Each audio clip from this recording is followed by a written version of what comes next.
make any response. We have to get a report officially. So hindi pa kayo na-inform nung Hindi pa. NBI.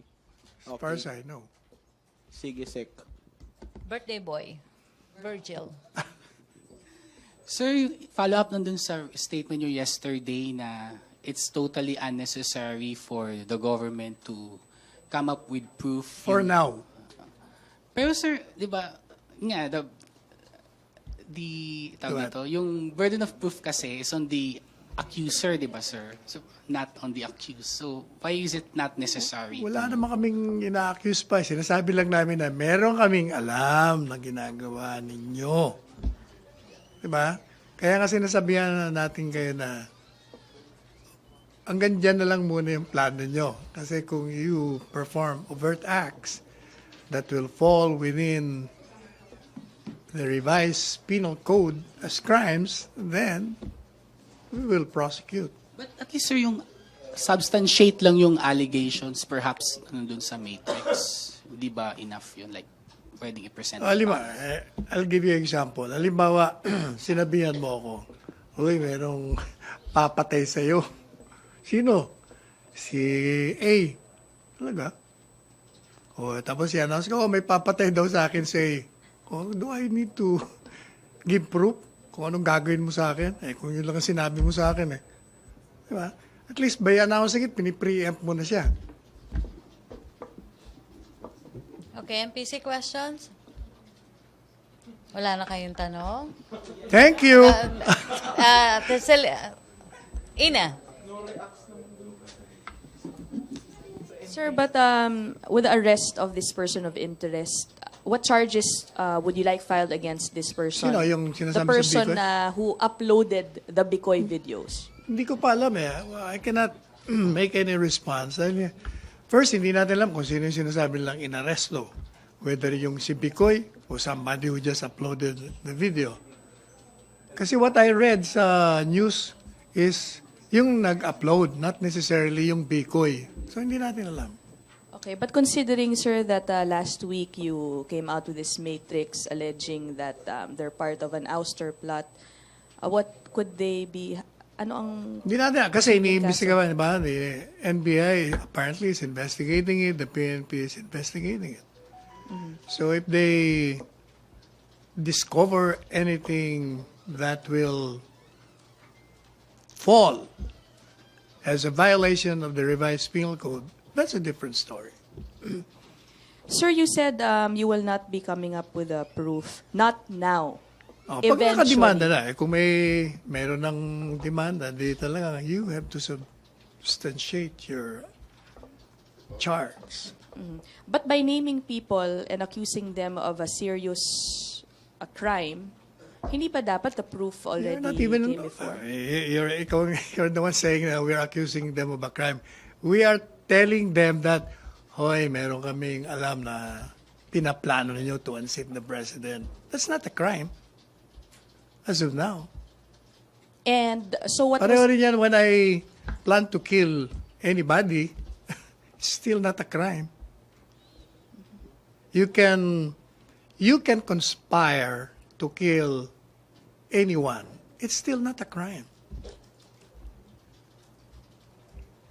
But it just goes back kasi, sir, to the question of what is your basis for saying this, which we have been Hindi ba sinabi asking ni you President? about. Gaya nung in my statement I said, when he says it comes from a foreign source, it could mean that the foreign source got it from a local source and just relaying it to him.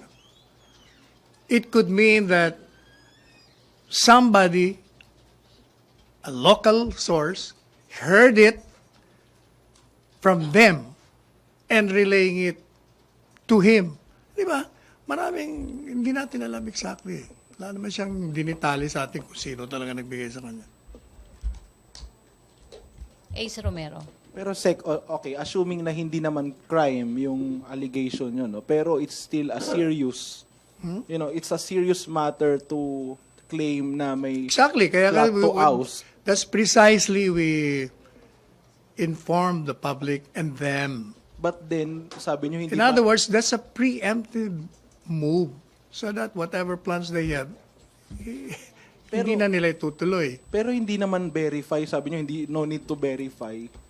Considering that it's a serious matter. I did say that no need to verify. What I said is we don't need to Validate rather. show proof about the conspiracy.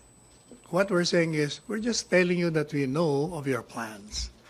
So we're putting you on notice that better not push through with it, because if you perform overt criminal acts, then that is the time for you to be prosecuted.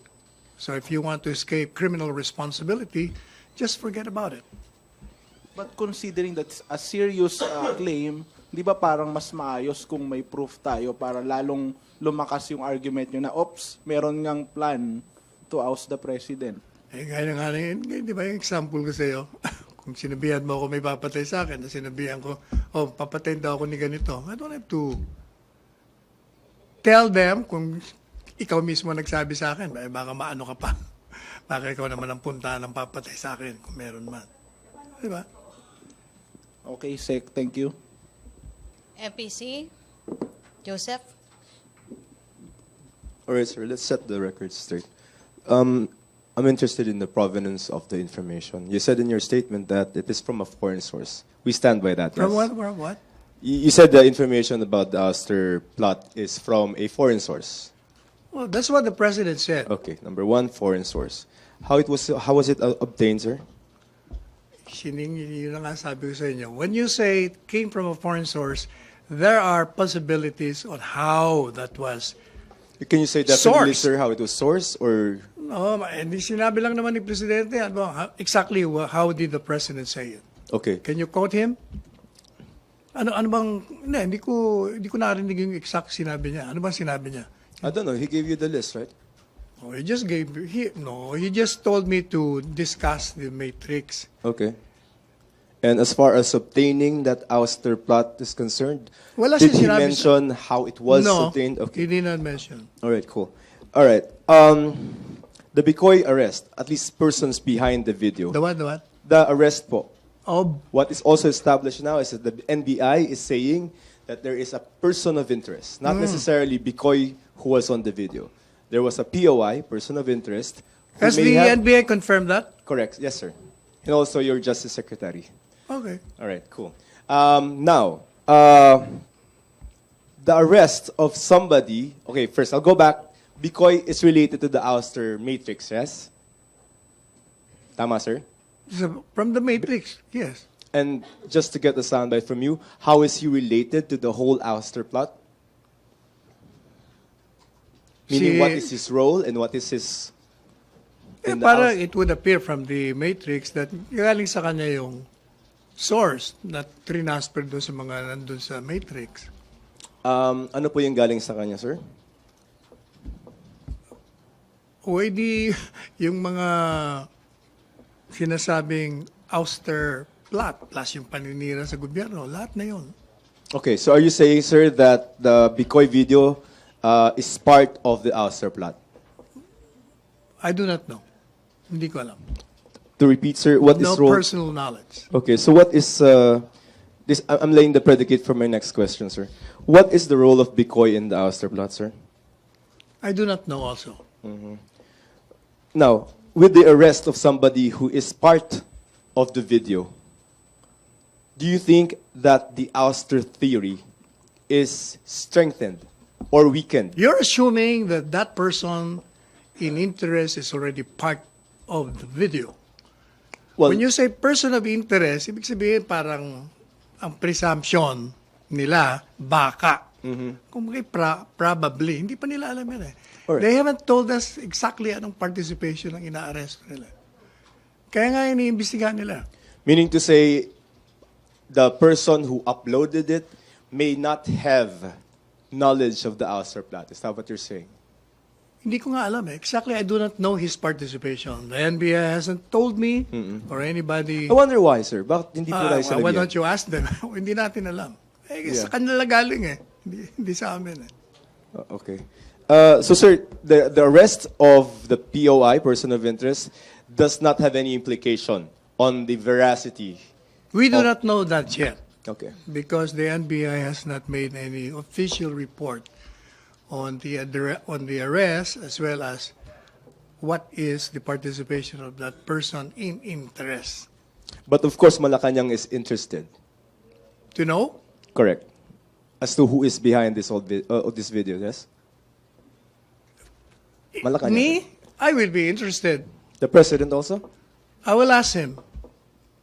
You could say for sure, sir, na, well, di ba, nag-offer ng 10 million, ay, hindi pala, iba pala yun. Ay, hindi ko alam yung I'm confusing Alam that. Okay, so sir, share to you. correct. I take it back, sir.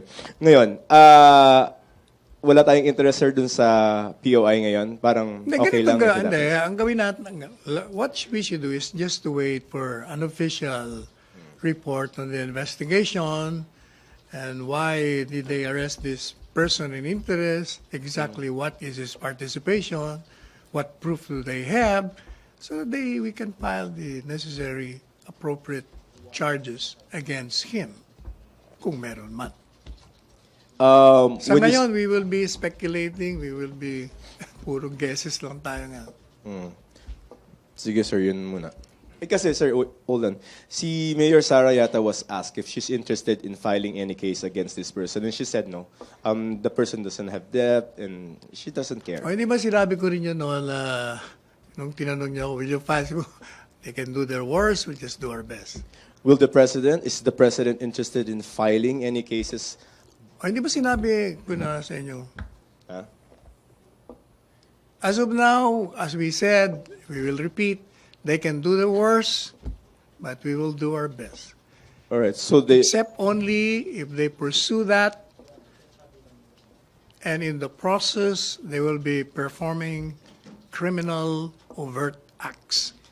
Okay, so even with the arrest of this person, the president is not interested in filing any cases.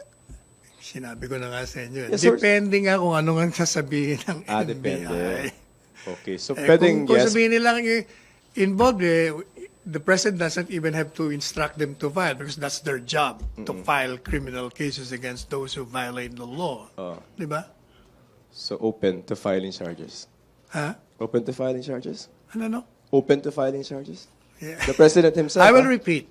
The president doesn't have to instruct any police agency to file any case. It is the duty of the police enforcement agencies to file cases against violators of the law.